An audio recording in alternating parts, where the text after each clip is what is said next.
Students, next topic है आपका निविड़ संकुलन में द्विविमीय निविड़ संकुलन।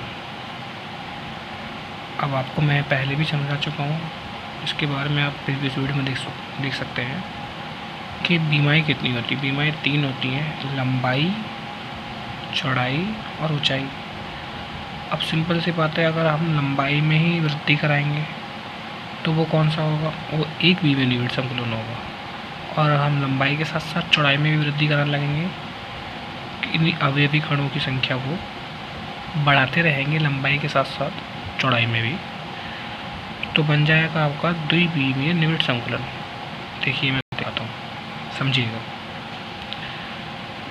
एक आपका गोला है, फिर एक आपका गोला है, फिर एक आपका गोला है, फिर एक आपका गोला है, फिर एक आपका गोला है। सिंपल सी बात है कि ये पाने 5 गोले बनाए। ये आगे की ओर कितने भी हो सकते हैं, 5 बना सकते हैं, आप कितने बना सकते हैं, किसी ने नहीं कहा है कि आप इतने ही बनाएंगे। अब इन गोलों के साथ साथ अगर मैं इसे नीचे की ओर बढ़ा दूँ, ये देखिए, ये देखिए, ये देखिए, ये देखिए।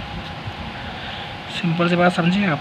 भाई सिंपल सी बात है कि लंबाई में तो बड़ा ही बड़ा, लंबाई ठीक है, के साथ साथ चौड़ाई में भी बढ़ गया। किसमें बढ़ गया? लंबाई के साथ साथ चौड़ाई में भी वृद्धि कर गया। तो 2 बीमाएँ हो गई, लंबाई भी बीमाई हो गई इसकी और एक चौड़ाई भी बीमा हो गई। 2 बीमाओं में वृद्धि कर गया। तो इस प्रकार का निविड़ संकुलन, क्या इस प्रकार का निविड़ संकुलन क्या कहलाता है आपका? इस प्रकार का निविड़ संकुलन कहलाता है आपका द्विविमीय निविड़ संकुलन। ठीक है। अब सिंपल सी बात है, अब ये भी आपका 2 प्रकार का है। कितने प्रकार का है? 2 प्रकार का है। इसके भी 2 प्रकार। द्विविमीय निविड़ संकुलन के 2 प्रकार के हैं आपको, वर्ग द्विविमीय निविड़ संकुलन और षटकोणीय द्विविमीय निविड़ संकुलन। अब सिंपल सी बात है, ये वर्ग द्विविमीय निविड़ संकुलन क्या है और षटकोणीय निविड़ संकुलन क्या है, इसके बारे में हम आगे पढ़ेंगे। देखिएगा, मैंने आपको बताया थोड़ी देर पहले अभी,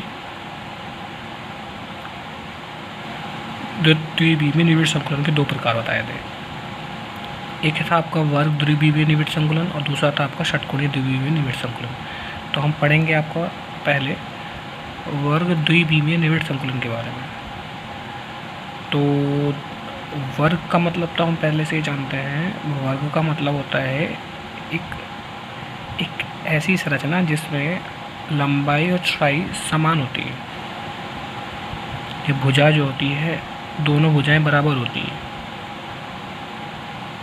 मतलब ये चारों भुजाएं कह सकते हैं, दोनों भुजाएं में तो आयत हो जाएगा आपको, चारों भुजाएं बराबर होती हैं, वो वर्ग कहलाता है।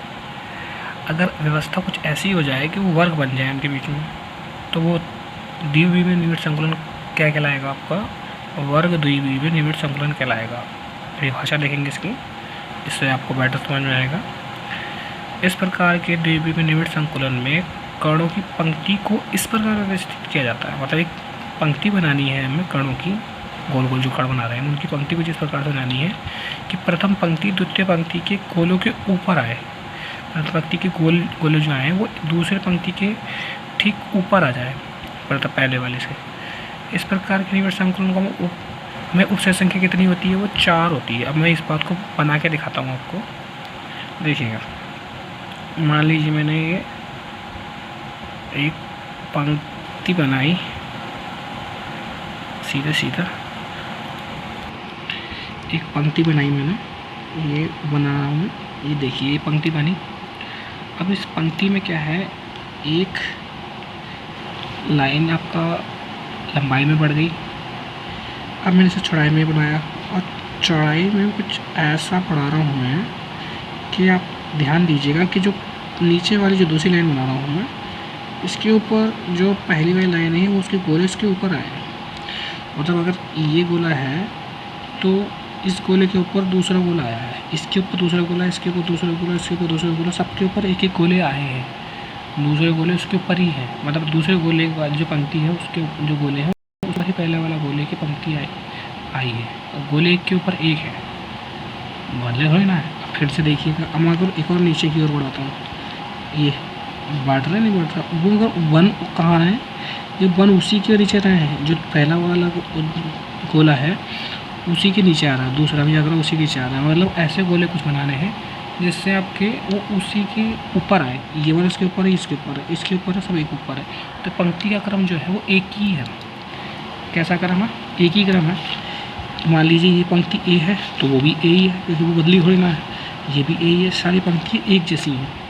अगर एक जैसी पंक्ति है तो ये बन जाता है आपका वर्ग द्विविमीय निबिड़ संकुलन। आप इसे वर्ग क्यों कहते हैं? वर्ग इसलिए कहते हैं क्योंकि इसकी संख्या 4 है। 4 मतलब वर्ग होता है, उसकी भुजाएं कितनी होती है? 4 भुजाएं होती है, 4 बराबर भी होती है। अब इसको प्रूफ करते हैं। देखिए आप मान लीजिए एक आपका विविकर्ण है, इसको मान लीजिए एक विविकर्ण को, इसके चारों ओर कितने विविकर्णों से घिरा हुआ है ये पहले हम ये देखेंगे। इसके अंदर कितने विविकर्णों से घिरा हुआ है, तो ये एक इससे चिपका हुआ है, प्लस ये इससे भी चिपका हुआ है, प्लस ये इससे भी चिपका हुआ है, प्लस ये इससे भी चिपका है, और प्लस ये इससे भी चिपका है। सिंपल सी बात है भाई, देखिए ध्यान से देखिएगा, ये एक अवयवीकर्ण 4 अवयवीकरणों से घिरा हुआ है। तो भाई सिंपल सी बात है, एक अवयवीकरण 4 से घिरा हुआ, तो उपसेन संख्या कितनी होगी? 4 हो जाएगी इसकी। मतलब उप संख्या क्या कहती है? उपसेन संख्या ये कहती है कि एक अवयवीकरण जितने ही अवयवीकरणों से आपस में घिरा हो, निकटवर्ती अवयवीकरण से घिरा हो, उसकी उपसेन संख्या कहलाती है। तो इसमें कितने उपसेन संख्या है? वो है 4, ये 4 से घिरा हुआ है। और किस रूप में घिरा हुआ है? तो ये देखो, एक इधर से गोला बराबर आएगा, लाइन के बराबर, ये सब वर्ग के बराबर। मैं सही नहीं बन पाया, मगर ये पूरा यहाँ पर तक आ जाएगा तो ये पूरा वर्ग बन जाएगा। अब ये किस प्रकार से बना हुआ है? वर्ग के आधार पर जुड़ा हुआ है। तो ये कहलाया आपका वर्ग द्विविमीय निबिड़ संकुलन। उपसेन संख्या वाली दूँ इसके अंदर, उपसह संयोजन जन संख्या ये रही आपकी, ये बता रही है उपसह संख्या, ये बता रही है कि इसमें 4 कोनों से घिरा हुआ है। Thank you.